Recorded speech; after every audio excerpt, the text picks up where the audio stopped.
আহ, কবরের কাছে আসলে মনটা ভালো হয়ে যায়, সত্যি সত্যি।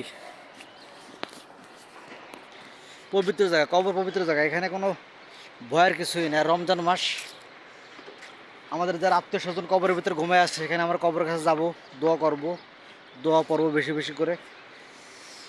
আল্লাহ রাব্বুল আলামিন আর তাদের আত্মার মাগফিরাত কামনার জন্য করে এই দোয়া। আর রমজান মাসের দোয়া মানুষের কবুল হয়। বেশি বেশি করে দোয়া পড়বো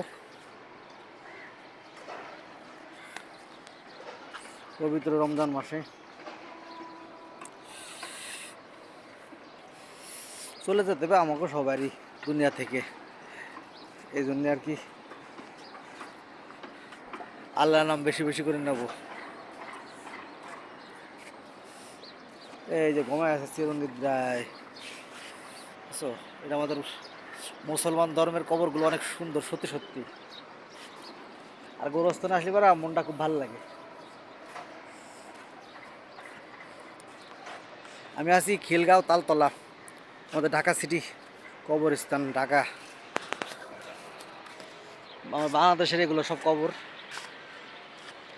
আমাদের মুসলমান ধর্ম আর খ্রিস্টান ধর্ম প্রায় কাছাকাছি। কখন চলে যাবো? আমি তো আল্লাহর কাছে, আল্লাহ আমার দুনিয়া থেকে নিয়ে চলে যাও, দুনিয়া ভালো লাগে না।